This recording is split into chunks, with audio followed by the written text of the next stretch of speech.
My name is Michael. I'm a senior in college, about to graduate, and luckily, I received a job offer before summer, so I'm working part-time at a leisurely patché while living in my parents' home. However, my mom is strict, so I anticipate she'll nag me, saying, "Michael, don't just lie around. Isn't there something you should be preparing for your new job?" To prepare for my new role in sales, I've started reading books on sales techniques, making the most of my time. As a solo traveler, I spent a few days abroad, interacting with people from various countries. I've often found my strict mom to be a hassle since I was young, but recently, I've started to feel a bit grateful for her ways. On a certain summer day, a memory always comes back to me around this season. I wonder if it was this hot on the day I met him. That day, as I left my house, planning to go to the library, these thoughts crossed my mind. Then, my attention was drawn to a fancy black car parked in front of an apartment near my home. Glancing over, I saw a man in a black suit, despite the heat, wearing a flashy shirt, standing next to the car. It appeared that he was looking my way. Why here? A gangster, probably. This apartment is old. Maybe they are planning to demolish it for a hideout. That's a bit sad and scary. The apartment, unoccupied for a long while, holds some sentimental value for me. Well, I should just leave quickly. Thinking this, I hurried away, but then I heard a man's deep voice saying, "Excuse me." With just the gangster and me around, it was clear who was speaking to whom. Why me? Wanting to run but afraid of being chased, I had no choice but to turn and respond. "Yes, what is it?" I replied, avoiding eye contact.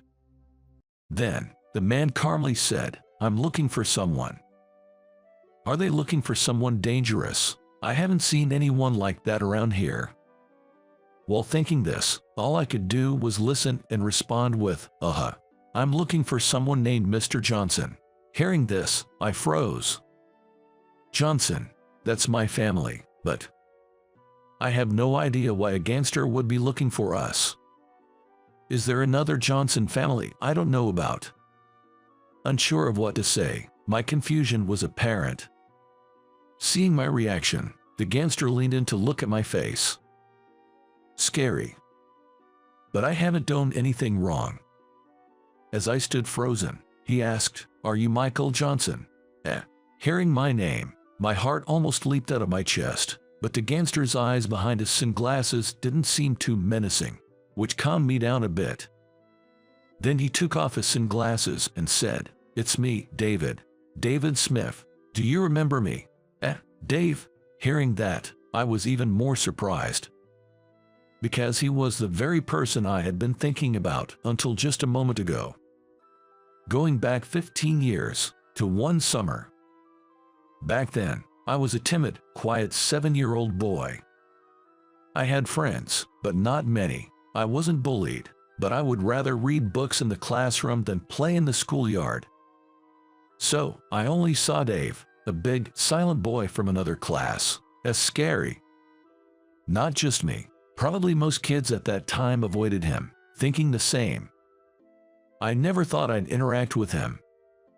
But one day, on my way home from school, eager to show my mom the family portrait I drew in class, I was running with the drawing in hand. But I stumbled on a small stone and fell, accidentally letting go of the drawing paper. The drawing paper was swept away by the wind, crossing over the riverbank right next to me and heading towards the river. I panicked and chased after it, but couldn't make it in time, and the paper fell into the river. Fortunately, it didn't sink and was just floating on the surface of the water. I decided to go get it and stepped into the river. Just then, a loud voice called out from the riverbank, "Hey, what are you doing?" Startled, I looked up to see Dave standing there. Surprised to be addressed, I watched as Dave quickly descended the riverbank to stand beside me. After I explained the situation, Dave said, "You're short, so I'll go get it," and waded into the river. Even Dave, who I estimate is about 20 centimeters taller than me, was in water up to his knees, so it might have been quite dangerous for me. I expressed my gratitude to Dave when he safely returned with the painting. The painting was a bit waterlogged but still recognizable. After that, it turned out Dave was heading the same way home, so we walked back together for the first time. I was a bit happy to know that Dave, who doesn't stand out much, was aware of me. Simple as I am, that alone made me feel a closeness to Dave and a desire to befriend him. Though reticent, Dave didn't ignore me and answered each question I asked. "What kind of painting did you make, Dave?" I was referring to the family painting he had just picked up. Dave showed me the painting without much change in expression. It depicted a man with a beard, wearing green clothes. "Your father?" When I asked that, Dave just nodded. I was a bit surprised. In my family painting, I had drawn myself, my mom, and my dad. I had always thought family meant drawing everyone. So, I was shocked to see that Dave's painting didn't even include himself. Looking back, this was a reflection of Dave's home environment, but I was too oblivious at the time to notice. After that, Dave and I grew closer, eventually walking to and from school together. As we moved up in grades and ended up in the same class, our friendship deepened even more. The closer I got to Dave, the more I noticed him being avoided by our classmates. It seems that apart from my perception of him as big and scary, there was also an impression of him being poor and dirty. Indeed, it seemed like Dave only had about 2 outfits. That's why they were pilled and had small holes in them. Honestly, I hadn't really noticed until Dave started coming over to my house, and then my mom pointed it out. She said to Dave, "Could you lend me that t-shirt for a moment?" Dave looked puzzled by her words, but after he took off his t-shirt, my mom dressed him in one of my dad's t-shirts. She then brought out her sewing kit, and I immediately understood what she was planning to do. She was mending the holes in the t-shirt. By the time Dave was ready to leave, the t-shirt had been neatly repaired. "Look at you, even more handsome now." After Dave put on the mended t-shirt, my mom playfully patted his back and said with a beaming smile. Dave seemed really happy, and seeing that made me happy too. I later learned that Dave lived with his father in a single-parent household. His dad worked as a construction worker and left early in the morning, returning only late at night. His dad never cooked, so their meals were mostly takeout. Moreover, since Dave was usually asleep by the time his dad got home, he'd eat the takeout pizza for breakfast and have school lunch for midday. They often skipped dinner. That was their usual routine. After hearing this from Dave, my mom started making extra dinner for him every day. Growing up as an only child, I was thrilled to feel like I had a sibling, and Dave was delighted too, his eyes shining as he exclaimed, "Can I really have all this treat?" However, Mom wasn't always this kind. Gradually, she even started nagging Dave just like she did with me. "Michael, Dave, did you do your homework?" In my room, as usual, the two of us were playing video games when Mom came in and asked. "Not yet. We'll do it later," we said, reluctantly, putting off our homework. Mom said, "Don't keep putting things off. It's better to get what needs to be done out of the way first, so you can enjoy your fun times." Hearing that, I grudgingly took out my textbooks from my backpack. But Dave said, "I'll do it when I get home," and kept his eyes on the game.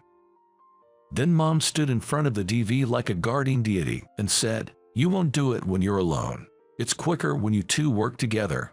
Dave, come on, get out your textbook." Intimidated by Mom's forcefulness, Dave weakly responded, "Okay," and stopped playing the game to start on his homework. This was how we spent our time, just like a real family. I always thought we would continue to spend time together like this. I guess I had always assumed it, but it was the summer when we were in 5th grade. Dave was moving away from his busy dad's place to live with his grandpa in a distant town. We all considered Dave a part of our family, but we couldn't object to the decision made by his real family. On the first day of summer vacation, I could only say goodbye to Dave, who came to bid us farewell, holding back my tears. Mom, tears streaming down her face, hugged Dave and said, "Your place is always here with us. We are always on your side, Dave. You'll be fine wherever you go. You can live strongly and kindly. I guarantee it." Dave was looking down, perhaps crying as well. Finally, I managed to say to Dave, "Make sure you come back, okay?" as I watched his tall figure walk away. Then, during winter and spring breaks, Dave came to visit, but after that, we lost touch for 15 years, leaving me completely unaware of how he was doing. Seeing Dave in front of me, I was filled with disbelief before even feeling happy. "It's great to see you're doing well," I said. Dave smiled back, his face marked with vivid scars, but it was still unmistakably him. "You too," I replied. Then he asked, "Is your mom doing well? I came today to express my gratitude to Michael's family." "Yes, she's fine. She's actually at home now, so let's go together," I suggested. I was urged to get into Dave's car and nervously settled into the luxurious vehicle, parking it nearby. Riding in Dave's car for the first time, I was struck by its urban scent, a vivid reminder of how time has passed. From there, it took just a few minutes to reach my house. Because it had been remodeled, the house's exterior looked quite different from before, which made Dave say, "That's why I didn't recognize it." As I opened the door, Mom, noticing our arrival, came out and said, "Back so soon from the library, did you forget something?" She then saw Dave standing behind me, looking surprised and pausing for a moment. She hesitated for a moment, unsure if the man behind me was indeed Dave. "It's been a long time. I'm David." Dave introduced himself, just as he had done to me. Dave introduced himself to me in the same manner. "Really, Dave? Come on in," Mom exclaimed, clearly recognizing him. It seemed that Mom had indeed realized who he was. Encouraged by Mom, we headed to the living room. There, Dave shared with us the story of his life since the day we had parted. In the city he moved to, the middle school students were much rougher than anything we could imagine here. When Dave became a middle schooler, his tall and intimidating appearance made him a target. Dave himself never had the desire to become strong or to fight, but in school, he continued to be avoided and feared, just as in elementary school. The only people who approached him were those with similar intimidating looks, involved in bad activities. Haunted by the loneliness that our separation had brought, Dave ended up hanging out with the wrong crowd, and by the time he graduated high school, he had gotten involved with the gangstar through his friends. Dave didn't dislike the world he found himself in, as it was more humane than he had imagined, but he felt hesitant to visit our family, walking an outlaw's path. "I've always been worried that I'd be a disappointment. My childhood hair was a treasure to me, and I was scared that I'd somehow tarnish what I am now. But today, I just happened to pass by and couldn't help stopping in," he said. Despite his tough appearance, Dave looked incredibly anxious and somehow smaller. The world Dave spoke of felt so far removed from my life as an ordinary college student. I had no idea what to say to him. Though we're both 22, it's clear we've walked entirely different paths to get here today. "What are you talking about?" That was Mom's voice. At her words, Dave looked up at her. "You chose your own path, right? If you believe in it, there's no need to feel guilty." Saying this, Mom tightly grasped Dave's hand. "And didn't I tell you before? No matter what happens, we are waiting for you. As long as you are you, we will always be family." Mom said this in the same gentle voice she had always used. Hearing her words, Dave, who had been looking down, began to shake his shoulders, indicating he was probably crying. Seeing this, I felt like I was about to cry too. Despite his seemingly intimidating appearance, Dave must have carried a lot of burdens alone. "Welcome back, Dave." I said this and gently placed my hand on Dave's shoulder. Despite it being 15 years since we last spent time together, the warmth between us was palpable. Then, another 5 years passed. At 27, I recently married a woman I met at work, and we are expecting a child in 6 months. We're expecting a child in 6 months. And Dave, it seems, turned his life around soon after that day, starting work as a civil construction worker, just like his father had done. He got married 2 years ago when his first child was born, and now he is blessed with a lovely 2-year-old daughter and a newborn baby, just 2 months old. Now living in the same county, we gather at my parents' house for holidays like Open and New Year's, enjoying a close family bond. Dave, in a way, is a role model for me as a father, despite his tough and intimidating appearance. He's all smiles and tenderness in front of his children. I often wonder if I'll be the same way, watching him with admiration. Mom always says, "I'm so happy to have so many grandkids. I could never have made her this happy all by myself." Absolutely. Meeting Dave definitely changed our family. To me, he's like a best friend, a brother, truly an invaluable member of our family. We may not say it out loud, but I hope Dave feels the same way about us. Our family wants to continue sharing these small joys together, turning them into great happiness. That's what I believe. I've always been a quiet person by nature, raised by parents who taught me to be kind to others. As a result, I rarely got angry with people and sometimes even put myself at a disadvantage. Nevertheless, I lived by the principle of doing things for the sake of others. My friends would sometimes scold me, saying you should express your emotions more, but I loved seeing people smile and always prioritized others over myself. After graduating from college, I joined a reasonably large advertising agency. Although I was introverted, I thought a sales position might make me more outgoing. I was genuinely interested in sales, so I asked to be assigned to the sales department. For the first 2 to 3 years, I was stationed at a branch office, a little distance from the headquarters. My boss at the time, the branch manager named James, was very caring. He didn't get angry at subordinates' mistakes. Instead, he emphasized learning from them. Whenever I made a mistake, he would help me think it through and encourage me, making my job feel fulfilling. James was greatly respected not just by the staff but also by the CEO and clients. Under his leadership, I believe the company's sales were quite good. However, in my second year, James was transferred to the headquarters and George took over as my new boss. George was from the headquarters, and frankly, I had never heard anything positive about him. He was known for being lazy, kind only to young women, and arrogant towards married employees, those with children, and younger male staff. Many had left because of him. He was always obsequious to the CEO and those who benefited him. Rumors were that, despite his incompetence, he was good at ingratiating himself. When it was announced that such an infamous person like George would come to our branch, some female staff members even said I'd quit if he came. Faced with his imminent arrival, I was filled with anxiety about what lay ahead. As usual, I arrived at work 15 minutes before the start of my shift.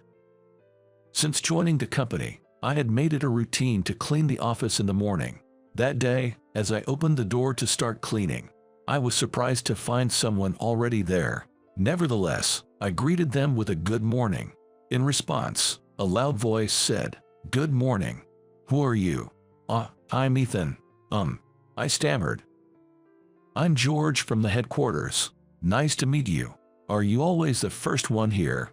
"Yes. Since I joined, I've always come in early to clean before everyone else." I see," George said and then started walking around the room. I continued cleaning without much concern. Soon, other employees began arriving, each greeting George, until it was time for our first meeting of the day. George opened the meeting by saying, "I'm George from the headquarters. Let's make sure sales don't drop under my watch.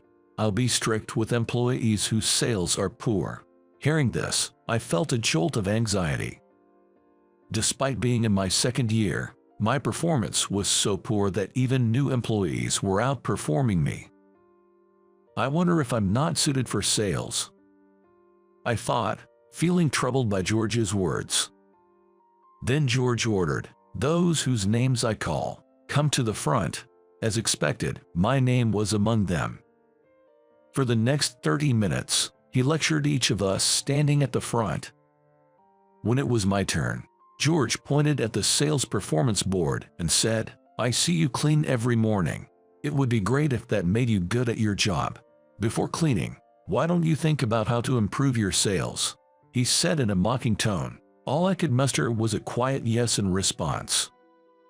As I thought about whether I could handle such a situation, I tried to shift my focus and went to write down my day's fieldwork schedule.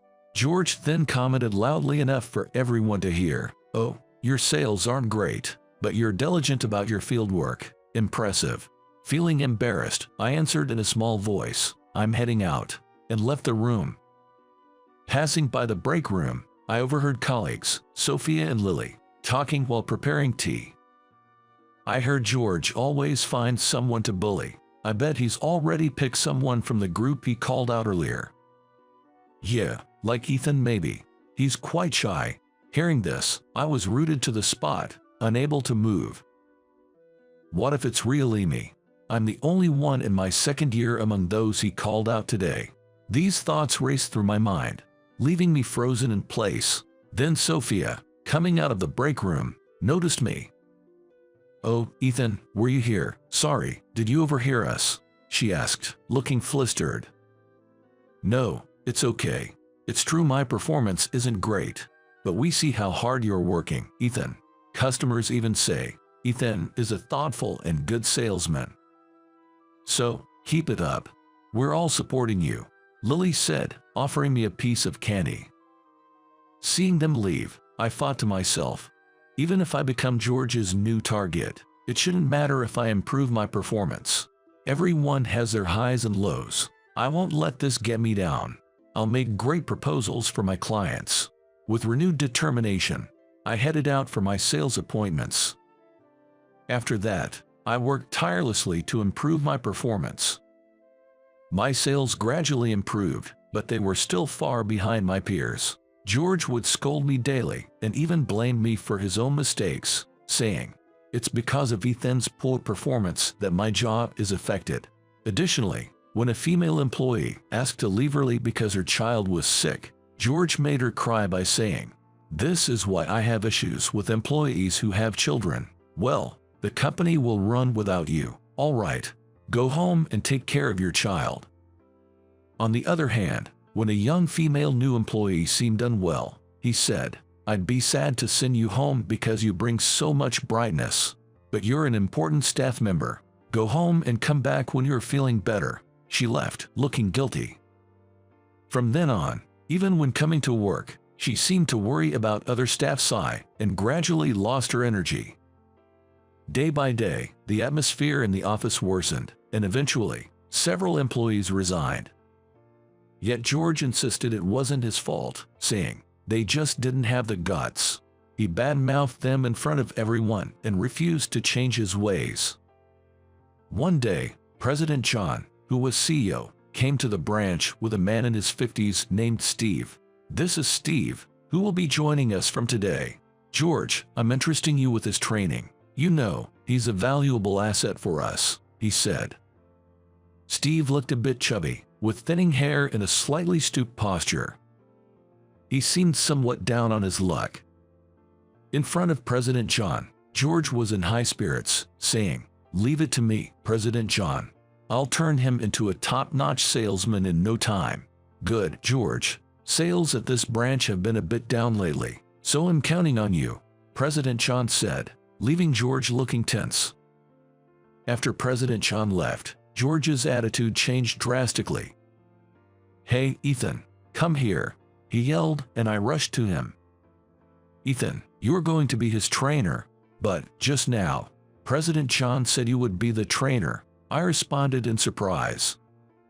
"What, you trying to give me orders? I'm swamped with other work." Besides, how can this old guy be of any use? George said, kicking a chair over. His yelling and actions frightened some of the female staff, and as I stood there hesitantly, Steve picked up the chair and spoke gently. Hi, I'm Steve. It's a pleasure to meet you. I'm excited to work with you all. Saying that, he greeted everyone cheerfully. This is something for you. I hope you guys like it, he said, handing out cream puffs from a popular store to everyone, lightening the mood. Steve then sat next to me and said sincerely, Thank you, Ethan, for taking on the role of training me. No problem, Steve. Sorry that you had to see the office like this on your first day. Well, frankly, I'm not doing well in sales lately. So that makes George kind of frustrated, I said. No, I can tell you're doing your best just by looking at your desk. Let's work hard together, Steve replied, looking at the piles of company documents and sales materials on my desk. Seeing all this shows you're really thinking about your clients. I may not be one to say, but you're a good salesman, Ethan, he said with a kind smile, reigniting the spark of hope in me. I spent the day giving Steve the tour of the office and explaining the work. We had lunch together at a nearby diner. If you don't mind me asking, why did you decide to change your job now? I asked. My previous company went bankrupt, and when I saw this company was hiring, I applied. I wondered a bit if they were even hiring for mid-career positions. I see. Thank you for sharing. I'll do my best to help you get accustomed to the work quickly. It's kind of you, Ethan. I'm glad to have you as my trainer. Steve's words made me happy. Afterward, I taught Steve as much as I could about sales and even how to make phone calls. Balancing my own sales responsibilities with training him wasn't easy. Still, I didn't want Steve to feel uncomfortable, so I spent as much time as possible with him, providing support. A week later, George called Steve and me. You know what? I've got a great idea. A bad feeling washed over me as he continued. Ethan and Steve, if you don't raise 100K in sales by this time next year, you're both fired. How about that for a challenge? I got speechless at this absurd demand. What? That's unreasonable, I managed to say. George, relentless, added, after all, Ethan, your performance hasn't improved, right? You must be feeling your limits. And as for Steve, at his age and starting anew, he must be useless. I'm telling you, I'll give you 1 year. I'm generous, don't you think? Huh? He said loudly. I stood there, unable to respond, when Steve surprisingly said, Understood. 100K, right? Steve, what are you saying? Raising 100K in sales is impossible, I said in a panic. Ethan, we can do it if we work together, Steve said confidently. Hearing our conversation, George laughed loudly and left, saying, Good luck, I'll be looking forward to it. Other employees then came up to us. Are you guys okay? If there's anything we can help you guys with, just let us know. We couldn't say anything because we were afraid of George, but we're on your side. I felt tears welling up. Ethan, it's too early to cry. Let's shed tears of joy this time next year, Steve said, gripping my hand firmly. Inspired by Steve's firm handshake, I felt a switch flip inside me, and from the next day, we both focused on developing new business. I hustled to set up appointments with companies I had identified and pitched relentlessly. While I struggled to secure orders, Steve, surprisingly, was closing contracts one after another. He said this was his first time in sales. How is he securing so many contracts? Curious, I joined Steve on several sales visits. There, I saw him quickly identifying issues and improvement areas, explaining the benefits of our proposals clearly and persuasively, even to initially hesitant clients. He effortlessly won over difficult clients, warming up the atmosphere by the end of the meetings. Amazed, I asked, I thought you said this was your first time in sales. How do you so easily win over clients? Let me think. Steve pondered, then replied with a smile. Well, I just do what you do, think carefully about the client and listen attentively. I believed I had been considering the client's needs and my proposals. But if they said no, I would sometimes push hard, but I wasn't fully listening to the clients or understanding their issues almost all time. In my haste and lack of calm, I realized. Steve reassured me with a pat on the back. I'm sure you definitely can achieve your goal, Ethan. Encouraged by Steve, I started to revise my approach, using his techniques and thinking objectively from the client's perspective. Miraculously, like a changed person, I began securing contracts rapidly, and my performance improved significantly. Steve and I became top performers within 6 months. A year after the challenge, Steve and I each achieved over $100K in sales. President John commended us in person. Meanwhile, George, who hadn't improved his performance or attitude, was scolded by President John. I've heard the rumors, but it seems you were the most incompetent. And you, George, I tasked you with training Steve, but you left it all to Ethan. What were you doing? He added. You even said they'd be fired if they didn't meet the target to raise $100K in sales. With what authority could you say that? You're the one who's fired. Indeed, George was fired. Later, Steve revealed his true story. Steve originally worked in sales for 30 years before taking early retirement at 50. After retiring, he worked as a consultant in his own business. However, he was approached by President John, an acquaintance and the CEO, who asked for his help in turning around the branch. It's okay even if it's just for a year. Could you join as a salesperson? President John pleaded, and Steve agreed. He was also tasked with monitoring the actions of George, whose behavior had become problematic at headquarters. Steve later apologized, saying, I lied about the company going bankrupt, about being hired mid-career, and about being new to sales. I feel terrible about it. I'm truly sorry. I reassured him, please don't worry about it. Thanks to you, my performance improved, and I rediscovered the joy and importance of sales. I'm truly grateful to you.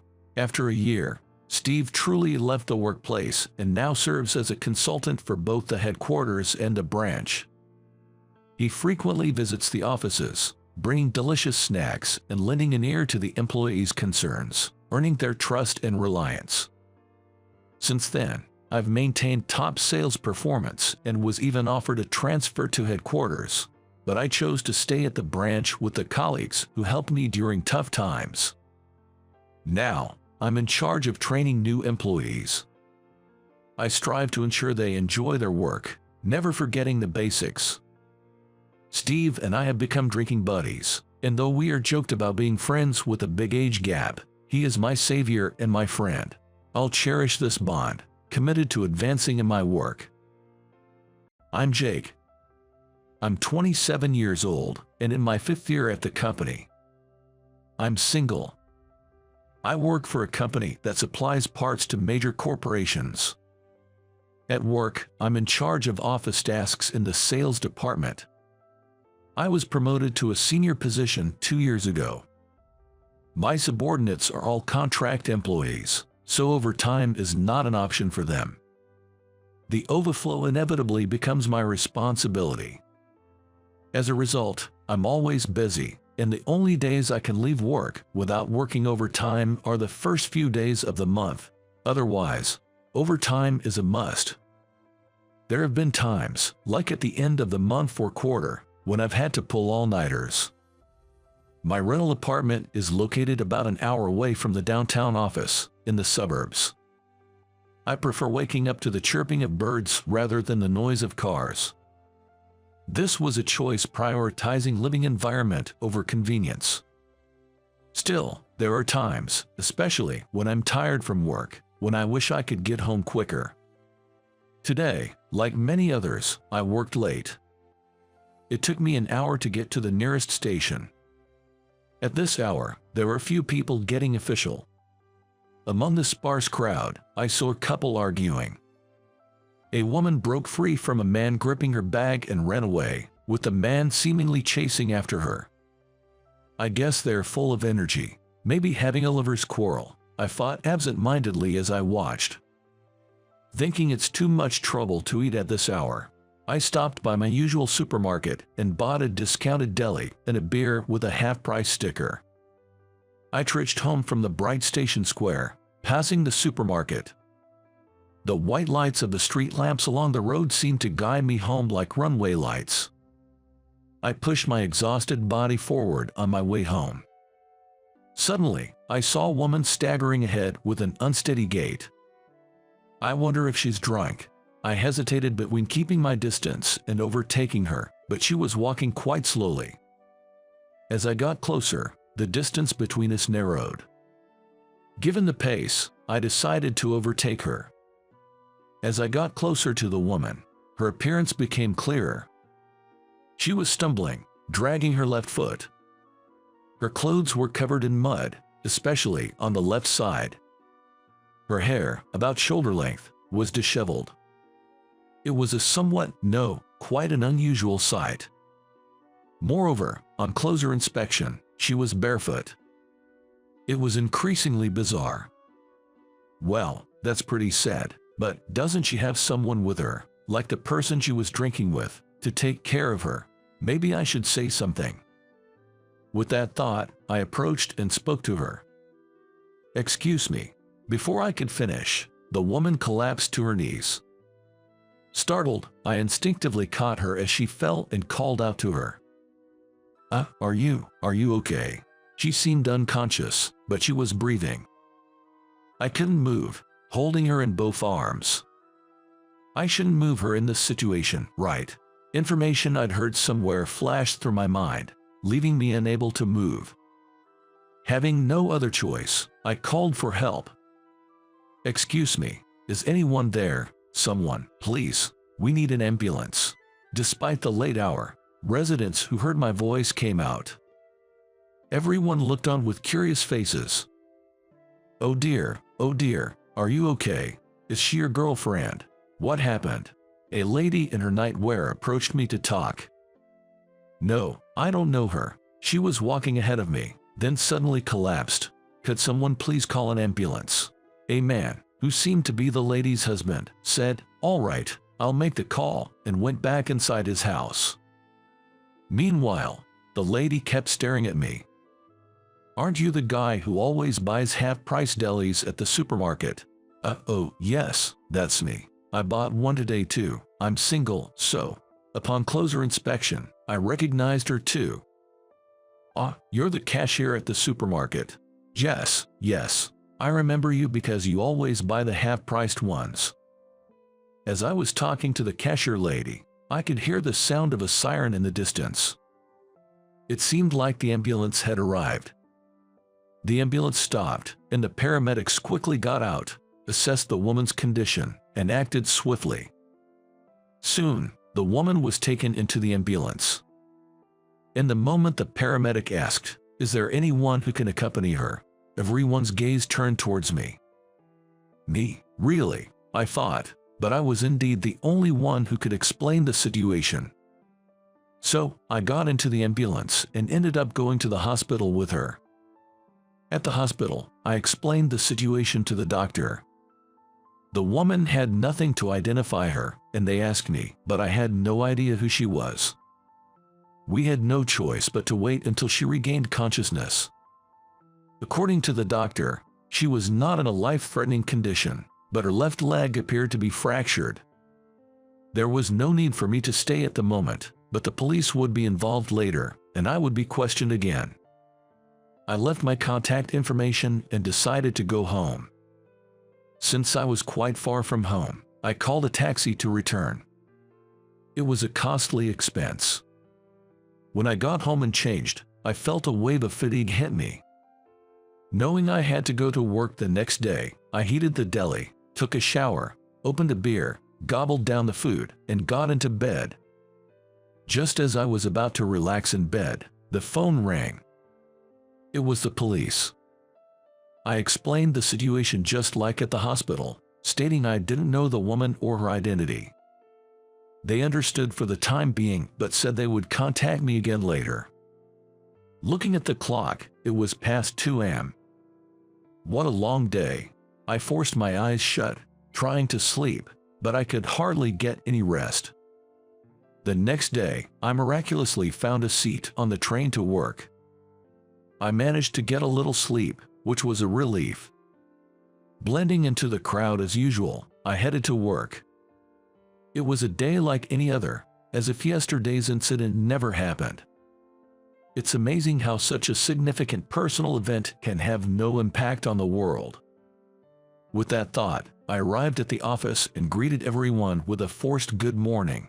After the morning meeting, I started my usual work. Another day of the same old routine began. Or so I thought.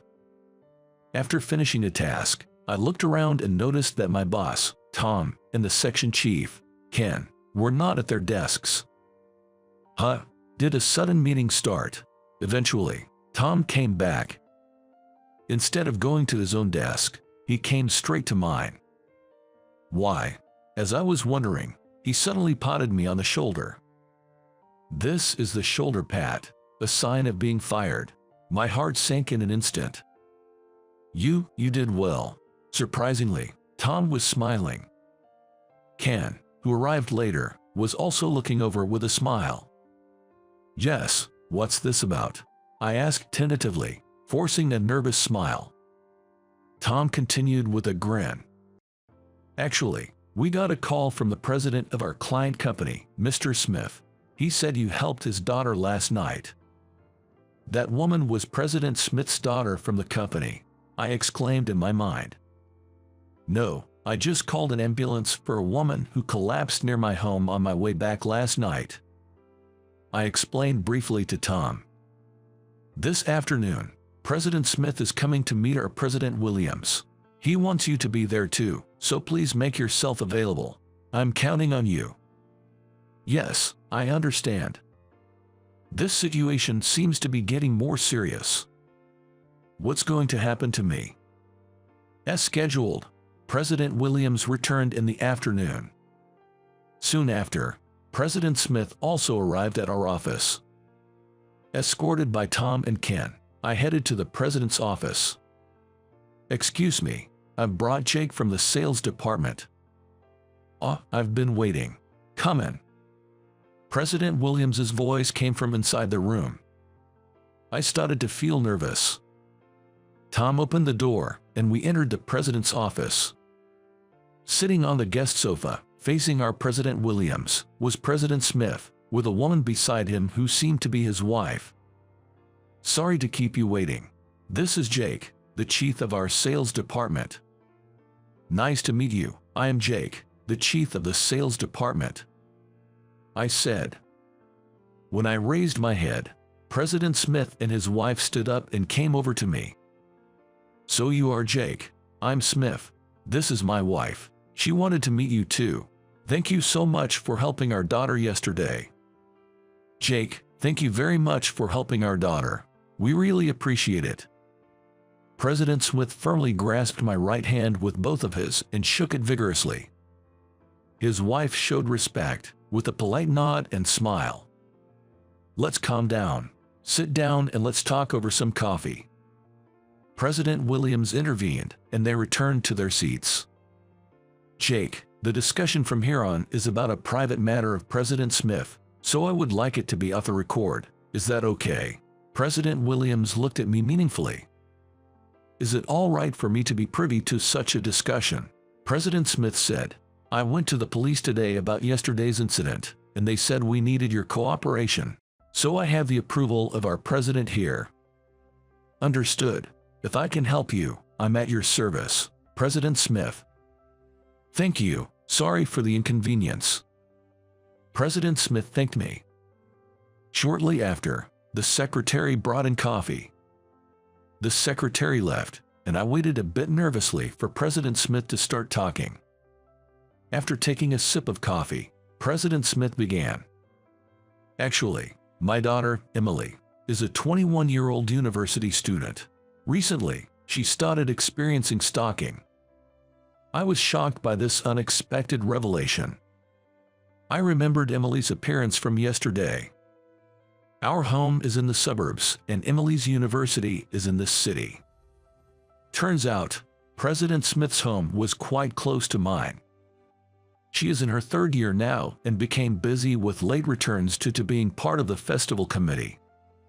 President Smith sighed and took another sip of his coffee. She hasn't been coming home for a few days. We checked with all her close friends and relatives, but she was nowhere to be found. We were about to file a missing person report with the police yesterday if she didn't return. President Smith placed his hand on his wife's shoulder. Then yesterday, we got a call from Central Hospital saying that our daughter was brought in by ambulance. We rushed to the hospital immediately. When we got there, she was asleep under anesthesia. Seeing her in bandages and in pain, I couldn't stop my tears. President Smith wiped his tears. His wife also brought a handkerchief to her eyes. After calming down, her doctor at the hospital showed us your business card, Jake, and told us you were the one who helped our daughter and brought her to the hospital. Seeing it was an employee from your company, I was surprised. I had to call your president first thing this morning to talk about you. I just had to express my gratitude in person. My daughter also wants to thank you. That's the situation, Jake. As a company and personally, I owe a debt to President Smith. I want you to help him out as much as you can. I'm asking you to. The president looked at Tom and Ken while saying, I'd like to assign Jake exclusively to this matter for a while. Can anyone in the sales department take over his current tasks? Tom and Ken exchanged glances. Tom answered, Jake's current duties involve compiling sales figures from the sales department, organizing reports, and creating monthly and quarterly sales strategy documents based on the analysis. Unfortunately, there's no one else but Jake who can handle these tasks. I see. So you both have experience with these tasks from your time as chiefs? The president asked Tom with a smile. Well, in my time, we didn't have computers. That's right. Ken was the chief until 2 years ago, so he should be more than capable. Tom, that's true, but I'm already swamped with my current role as section chief. Ken was desperate. I see. Then it's a presidential order. From today, Jake will be appointed as the chief secretary to the president. I will be his direct superior. Tom and Ken, please take over Jake's current tasks. President Williams looked at me and said, I'm sorry for the sudden change, Jake. You're free to come to the office or work from home. I'll take responsibility for your actions. Thank you in advance. Yes, I accept with gratitude. I wasn't sure what was happening, but I thought I'd manage somehow. President Williams, I'm sorry for involving our company in my family's problems. What are you saying? It's like a child doing a favor for a parent who has been kind to them. Don't worry about it. Thank you so much. President Williams and President Smith shook hands firmly. Tom and Ken stood by, looking dejected. Tom, Ken, sorry, I apologized in my mind. I became the talk of the company. The story of me saving the daughter of President Williams spread, and I was treated like a hero. This is an afterthought, but Tom and Ken, who took over my tasks, were surprised by the workload and reevaluated my abilities, leading to a significant increase in their respect for me. As the newly appointed chief secretary, a position that hadn't previously existed, I naturally had no specific duties. I used my free time to visit the daughter at the hospital. The first visit was nerve-wracking. I wasn't sure what to talk about with a young woman, especially one who's a university student. I checked the nameplate on the hospital room and knocked. This is a president's daughter. Her room was a private one. Come in, a voice replied. Excuse me, I said, entering. It was the lady's voice I heard. As I entered, I greeted. My name is Jake from Company ABC. Today, I've come to visit Miss Emily. Oh my, Emily, this is Jake, your benefactor.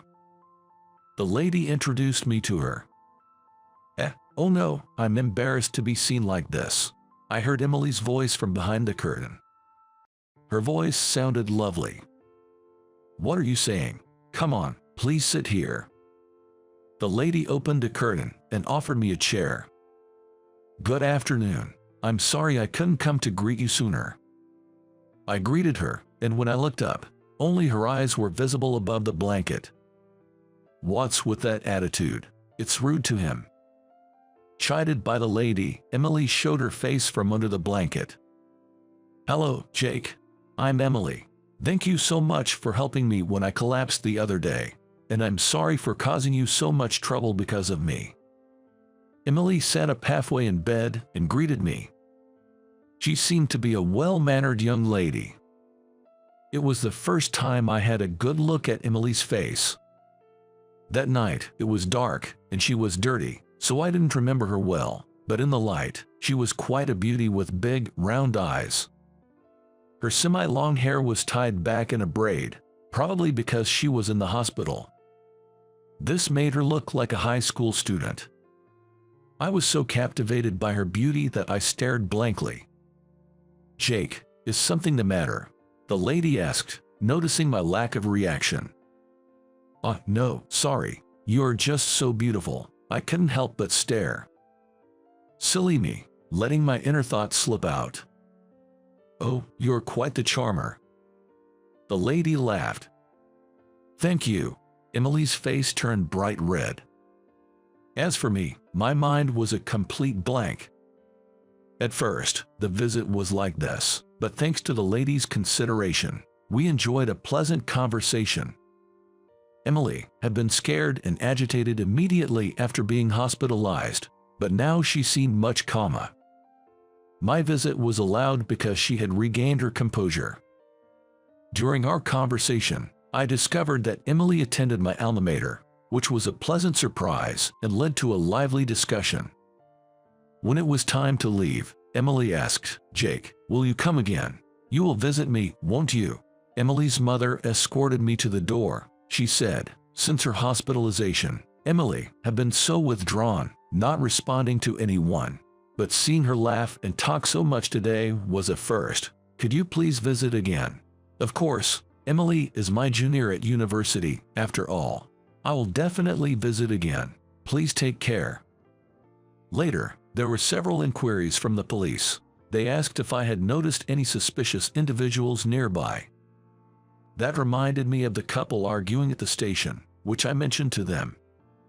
The couple might be related to the case, the officer said, interested in my recollection. According to the police, she dreaded being stalked on her way home, so she stayed at an internet cafe. Exhausted and feeling helpless, she decided to return home. On the train, she encountered her stalker and fled from the station, but the stalker pursued her. Panicked, she ran into a dark area and wildly dashed through a field's bushes. She eventually fell into an irrigation channel and injured herself. She also lost her bag. The irrigation channel provided a hiding spot, allowing her to ultimately escape. After hiding for a while, she thought it was safe to return home. Disoriented and in pain from her injuries, she walked aimlessly until she lost consciousness. Later, Emily's recovery went well, and she was soon able to leave the hospital for home care. Thus, the visit would be to her house. Her home means the residence of Mr. Smith, the president of the company. When I offered to visit, I was invited to dinner instead. The prospect of visiting her home felt far more daunting than going to the hospital. With determination, I went to visit. Welcome, we have prepared dinner for you, so please stay and eat with us. The lady of the house greeted me with a smile. Thank you for having me. I'll gladly accept your kind offer today, I replied. I was comforted by her smile. The president's house was impressively large and overwhelming. A spacious living room with hardwood floors, where I was led, seemed to be the heart of the house. Emily appeared in a wheelchair. Jake, it's been a while, she greeted. Emily, I'm sorry for not visiting sooner, I apologized. Emily had returned to a semi-long hairstyle. Personally, I thought it suited her age better and looked quite cute. President Smith was at home and emerged from the back. "Hi, Jake. Thanks for coming on your day, official." "Oh, President Smith, thank you for inviting me to dinner today. I will take you at your word." "Well, it's my wife's cooking. Please enjoy. And, since it's a day off and we're informal, please don't call me President. It doesn't feel like a break," he requested. "Then, how should I address you?" I wondered. "Well, Dad would be," he jokingly hinted, his face turning red. "No, that's a bit much. How about Kevin?" I suggested. "Well, that seems appropriate." Kevin was looking slightly disappointed. The dinner prepared by his wife was delicious. "How do you like it? Is it to your taste?" she asked. "Everything's great. This vegetable and chicken stew is exceptional. As a single guy, my meals are pretty dismal, so I'm quite envious of you, Kevin," I complimented. "Oh, that's nice to hear. Neither my husband nor daughter ever say it's delicious," she is puffing her cheeks in mock annoyance. "The vegetables are delicious, aren't they? They're homegrown by my cousin just over there," Kevin proudly said, slightly tipsy from his beer. "I used to play at my uncle's place as a kid. It was fun." Emily is smiling too. Enjoying a meal with a smiling family made me think about the joy of family. Family is really something special. I need to find a wife soon, I blurted out, perhaps a bit drunk. Awkward silence. Emily suddenly froze at my remark. "Well, Jake, let's have another drink. How about some wine I received recently?" Kevin suggested. After finishing the beer he poured, he offered me more. I enjoy drinking, but didn't want to overdo it. "Dad, don't drink too much. Jake has work, so let's keep it moderate," Emily cautioned. "He's just happy to have someone to drink with, right, Kevin?" His wife smiled at Kevin while clearing the empty plates. I had a wonderful time and decided to leave. She packed some stew in a container for me to take home. Feeling angry at the stalker who threatened this happy home, I wanted to protect their happiness. The investigation into the stalker was proving difficult, with little information and no leads to follow. Later, the police informed us that Emily's bag had been found. I accompanied Emily to the police station, where it was confirmed to be hers. According to the police, there were blood stains on the brand logo's metal part. The blood wasn't Emily's, it was likely the perpetrator's. It seemed the stalker had injured his hand. Looking at the bag, I thought, if someone got cut by this mark, it must be a deep wound. Then one day, at the entrance of my usual supermarket, I ran into the cashier lady, busy cleaning. "Oh, Jake, are you here for the half-price stickers again today?" she asked. Since that incident, I had become friendly with the cashier lady. Today's target is the croquettes. They had a potato sale last week, so there should be leftover croquettes coming out today. The cashier lady grinned and gave me a thumbs up. After chatting for a bit, I browsed through the supermarket. In the deli section, I was torn between croquettes and fried chicken. As I was deciding, I heard a tisk sound from behind and saw a man reaching for the fried chicken. Sorry. I hastily moved aside. The man, looking rather unfriendly, glanced at me, grabbed the deli, and walked away. That's when I noticed a significant scar on the back of his hand. Could that scar be from Emily's bag's clasp? I wondered.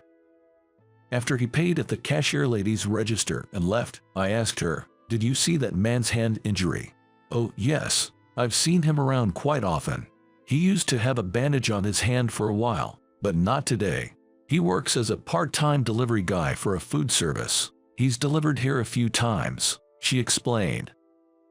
So, he could have seen inside homes during deliveries. A piece of the puzzle clicked.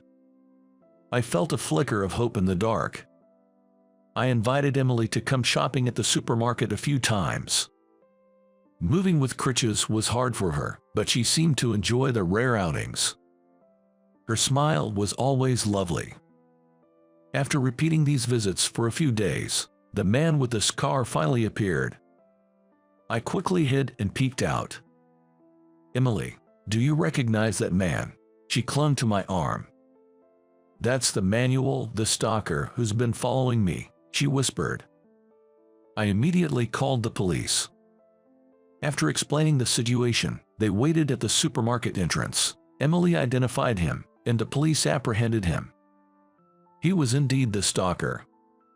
He had fallen in love with Emily at first sight during a delivery to her home. After that, it had become increasingly obsessed. At least now, Emily was safe. Having regained her freedom, Emily invited me to her school festival. It was nostalgic returning to my alma mater. When introducing me to her friends, she jokingly called me my bodyguard, and her friends spontaneously burst into a Whitney Houston song. I sent my support to these endearing juniors. They would someday experience the bittersweetness of working life. I reported the resolution of the case to President Smith and Williams. President Smith was very grateful. "Jake, you're exceptionally capable, with a strong sense of responsibility and perseverance in achieving goals. I'd love to have someone like you at our company," he praised, making me blush. Oddly, President Williams gave me a monetary gift. I decided to share it with Tom and Ken, who had covered for me at work. Later, a party was held at the Smith residence. It was a barbecue gathering for everyone involved. Throughout the event, I received many thanks from President Smith and his wife. Emily, now on her feet, was happily entertaining the guests. As the party was winding down, President Smith called me over to his table. He offered me a glass of wine, which I accepted. "I've grown quite fond of you through this incident. You helped my wife and Emily. I envy your company's president for having you. I'm considering how we might work together," he said. "What do you mean?" I asked, puzzled. Just then, Emily came over. "Dad, I brought some more drinks," she said with her bright smile. Her smile was wonderful. Seeing it made all the effort worth it. "Emily, can I talk to you for a moment?" "What is it, Dad?" she replied. President Smith called Emily over. "I'll get straight to the point. Jake, I was wondering if you would marry Emily," he said. Whoa, I accidentally spat out the sake I was sipping. Emily was frozen in shock. "President Smith, that's a pretty heavy joke," I managed to say. "It's no joke. I wouldn't choose my daughter's partner lightly. Jake, I believe you are worthy of her. After witnessing your actions, I've come to trust you with not only Emily, but also my business someday." Emily's face turned bright red. "Dad, what are you saying so suddenly?" she stammered. Truthfully, I had feelings for Emily. But accepting such a proposal too quickly might seem like I was after her family's wealth. I needed to tell Emily how I had felt about her for a long time. Besides, resolving the case meant my connection with Emily might come to an end. I couldn't bear that thought. So, I half-desperately spoke to President Smith. "President Smith, I'm grateful for your words. I like Emily very much so." Emily's eyes widened in surprise. However, accepting this offer too lightly would be disrespectful to Emily, as if I'm marrying her for status or wealth, I explained. President Smith stared into my eyes intensely. It almost overwhelmed me, so I downed the sake in front of me in one gulp. "If Emily accepts my confession, then I will consider your offer," I said. I turned to Emily. "Emily, from the moment I met you in that hospital, I fell for you, so I'm confessing now. I'm a simple man, but I want to protect you forever. Will you go out with me? Will you give me your life to cherish? I might make you cry, but I'll never let you suffer. Please." With that, I extended my right hand to her. Closing my eyes, I waited. After what seemed an eternity, my hand was enveloped by her small, warm hand. When I opened my eyes, there was Emily, her eyes brimming with tears. she jumped into my arms. "You have to take responsibility for making me feel this way. If you're okay with someone like me, please be with me forever," she said. I embraced Emily tightly. Unbeknownst to us, everyone had formed a circle around us. President Smith began clapping slowly. Soon, the entire crowd joined in applause. Enveloped in applause, I thought, "What have I done? What now?" I fainted. Fast forward a few years. Surrounded by well-wishers, Emily and I were at the peak of happiness. Today was our wedding day. I couldn't help but be captivated by Emily in her white wedding dress. President Smith, in tears, was being comforted by his wife. From now on, I would call them father-in-law and mother-in-law. After that party proposal, I thought I had it all figured out, but the combination of alcohol and nerves caused me to pass out. I still get teased about that to this day. But I remember every word of my confession. "Emily, do you remember what I said at the party?" "I forgot," she teased. "Really?" "Yes, so I want you to say it again. I'll make sure you don't make any mistakes." "You remember, don't you?" Haha. Emily's smile today. The most beautiful I've ever seen. Determined to keep her smiling forever, I vowed to protect Emily for the rest of my life. "Somebody, help!" A sudden scream echoed. Looking over, I saw a woman being harassed by a stranger. It turned out that this woman had an unexpected connection with me.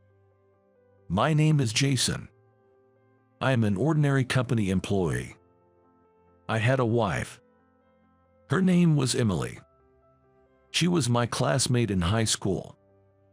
In our first year of high school, we were in the same class and our seats were close, so we quickly became friends. I was raised by a single parent, and I found out she was too, which brought us even closer. We had a lot in common due to our similar upbringing. We hit it off right away. Gradually, I was drawn to Emily, and before I knew it, I had fallen for her. One day after school, in an empty classroom, I asked her out. I was anxious that she might see me only as a friend, but when I bravely told her I liked her, Emily said, "I like you too, Jason." After that, we officially started dating. We both had our struggles as children and didn't have many good memories, so we didn't talk about the past more than necessary, but we felt connected. Emily was a very kind person. When I was disappointed that my mock exam scores weren't improving during our college entrance exam preparation, she encouraged me by saying, "Mock exams are just practice tests, so don't worry too much. As long as you don't make the same mistakes next time, you'll be fine." Despite having her own exams to worry about, she always took the time to care for me, which made me very happy. I managed to get into my first choice university, thanks to Emily. We continued our relationship while in university. Both of us had student loans, and we were anxious about whether we could earn enough to repay them in the future. We also had difficult courses to pass. But we supported each other and graduated successfully. We got married in our third year after joining the company. Though we didn't have children, our relationship remained as strong as ever, and we enjoyed many happy days together. After getting married, Emily quickly became a great cook, and she would make me homemade meals for dinner. Talking with Emily about our day while enjoying the dinner together was a delightful time. On weekends, we would always go cycling together. Emily, who liked to exercise, introduced me to cycling, and it turned out to be fun. Riding a bike and exploring unknown places was exciting. If we found a nice-looking restaurant or diner along the way, we would eat there. If we came across interesting stores, we would go in and shop there. Sometimes we got lost, arguing over which way to go and checking the map on the phone.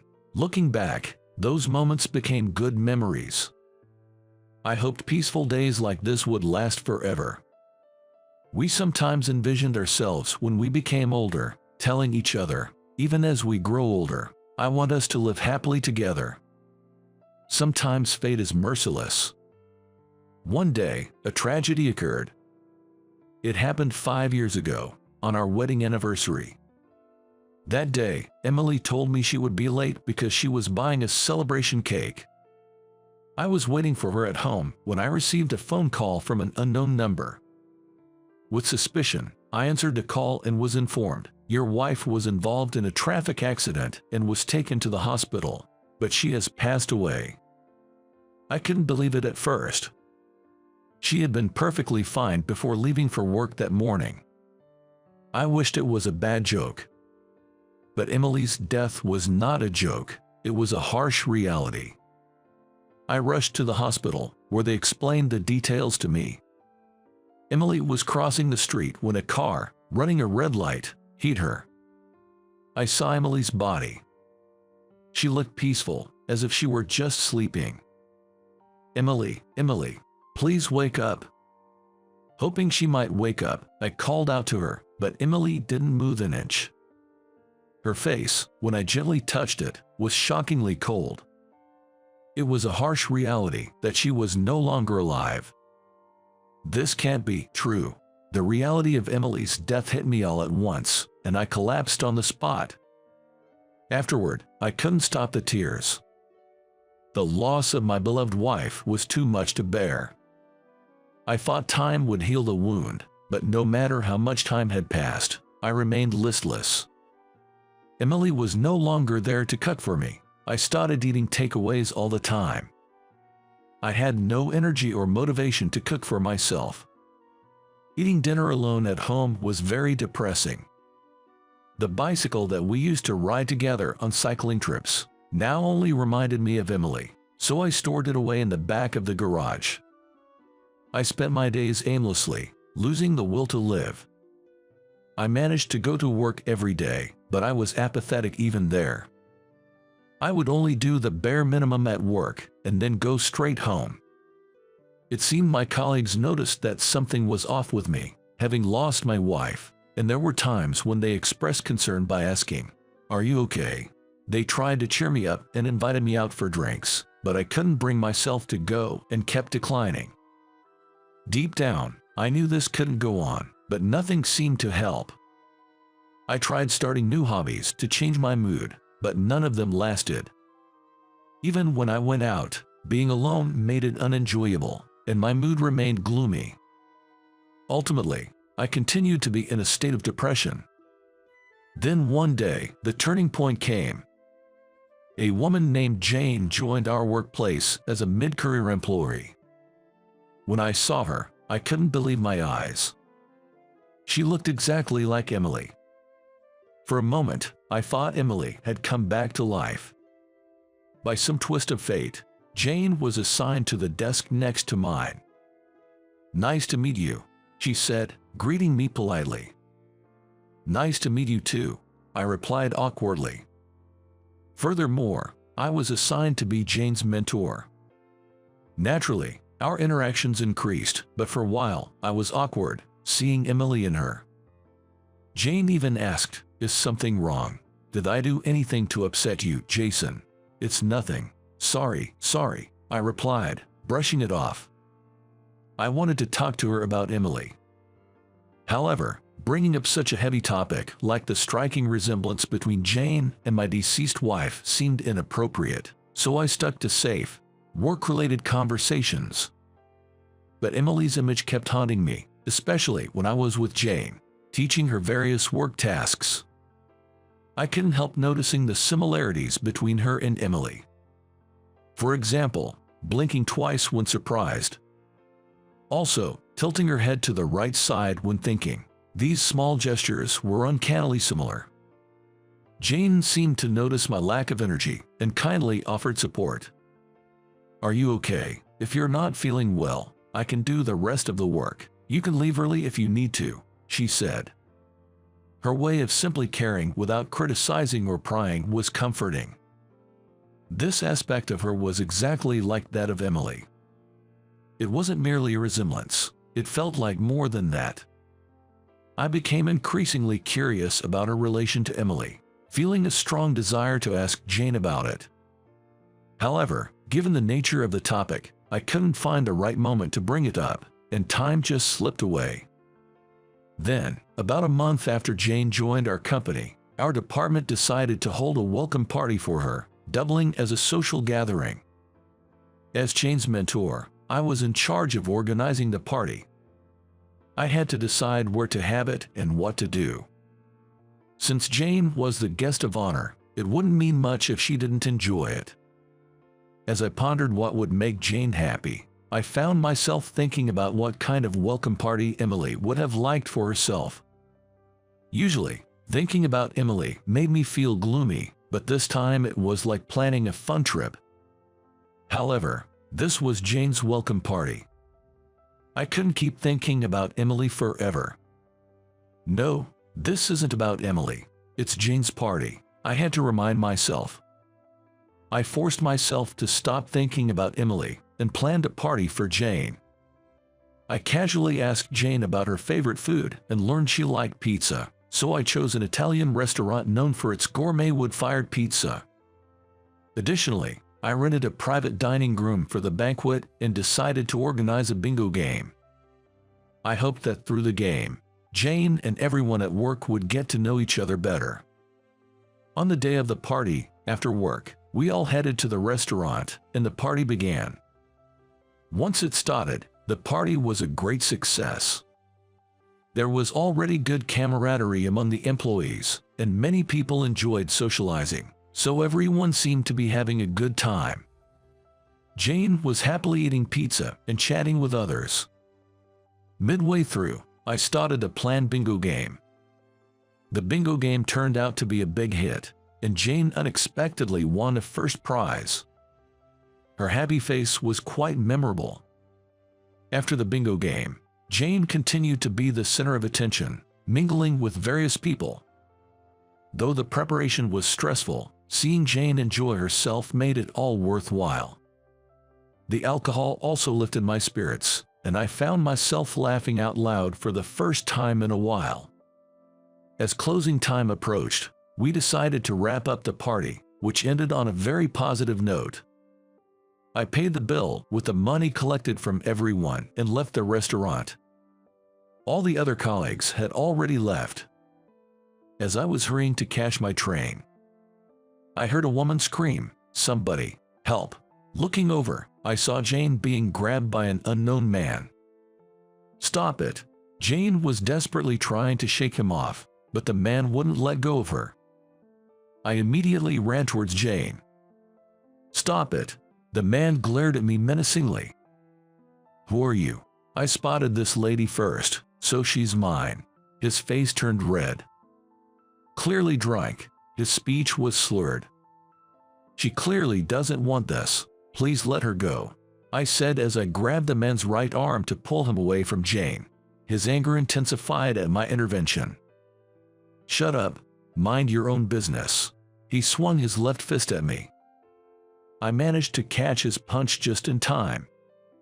"This is an assault. I'm calling the police," I firmly stated, pulling out my phone from the pocket. Realizing the seriousness of the situation, the man finally backed off with a parting insult and fled. "Are you okay?"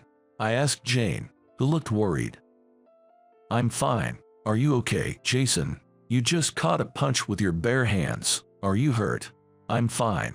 He was very drunk, so there wasn't much force behind the punch itself. I showed her my palm to reassure her that I was all right. It wasn't that painful, to be honest.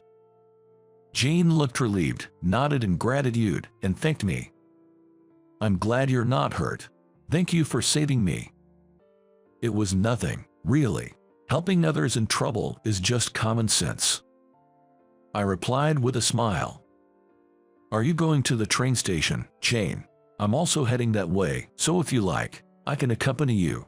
This area is a bit dark and could be unsafe, and you might need someone to protect you if something like that happens again." "Thank you, I'd appreciate that." Jane smiled. Her smiling face reminded me so much of Emily. As we walked and made small talk, I decided to finally ask Jane about Emily. I had been curious for some time, but it didn't seem right to ask at work.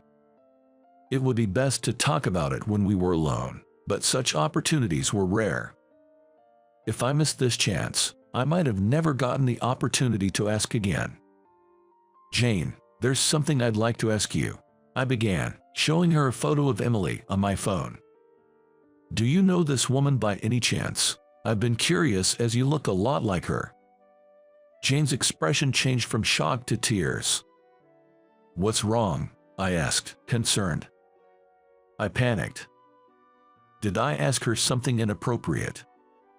We walked to the nearby park and sat on the bench. When Jane calmed down, I asked her again.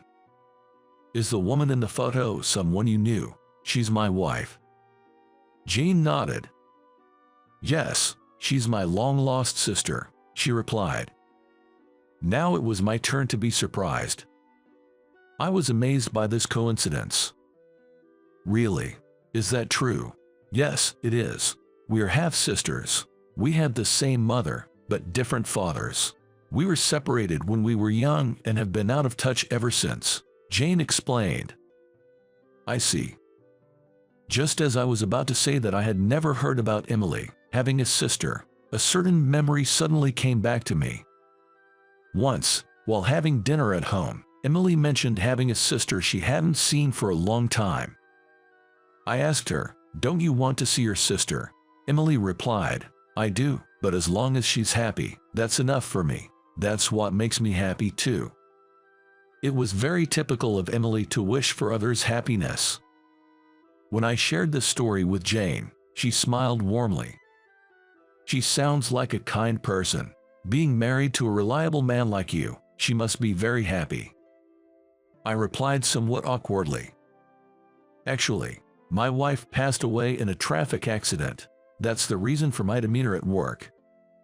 Tears welled up in Jane's eyes again.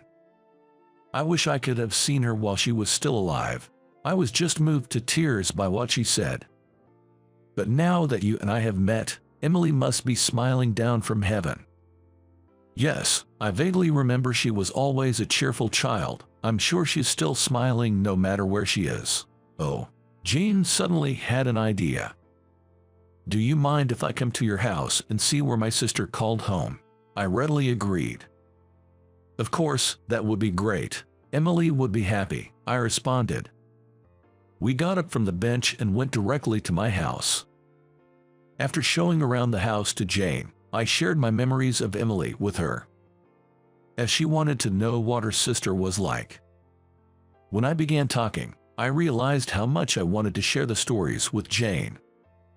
I started with how Emily and I met, her cooking skills, her love for cycling, and her kindness at all times. Jane listened intently, and before we knew it, morning had arrived. Thank you for today. You really loved my sister, didn't you, Jason? I'm sure she was happy to be your wife. Jane said, smiling as she left. After she left, I couldn't help but cry. From then on, Jane visited my house frequently. Not only did we talk about Emily, but also our jobs, interests, passions. Having someone to talk to at home, I gradually regained my energy. I used to be lost and thought alone, but talking with Jane made me smile. I enjoy being with you. I can't help but smile, I said. It's great to see you getting your energy back, Jason. I'm sure Emily would want to see you smiling, Jane replied. Hearing her words, I decided to stop feeling sorry for myself. Our interactions continued. Jane, so much like Emily, said she liked to exercise on her days off. I pulled out my dusty bicycle from storage and invited Jane for a ride. It was tiring as I hadn't exercised properly in a while, but I enjoyed riding my bicycle and feeling the wind. More than anything, exploring various places with Jane was unexpectedly fun. I gradually became attracted to her. When I gathered the courage to tell her my feelings, she said she felt the same way. Since the time I saved her from the drunkard, she had started seeing me as more than just a colleague. After dating for a while, I finally proposed to her. The location was a scenic observatory with a beautiful night view. This was a place that Jane really liked. "Will you marry me?" When I presented the ring, Jane accepted it. "Of course I will. Thank you," she said. Thus, we became engaged. And we went to share the news with Emily at the cemetery. It was a sunny day, warm with sunshine. "Emily, Jane and I are getting married," I told her. "We will be happy together, so please watch over us from heaven." We both stood at Emily's grave and quietly spoke to her. I felt as if I heard Emily's voice saying, "Congratulations on your marriage," and I replied in my mind, "Thank you." Imagining our future life together, Jane and I left the cemetery.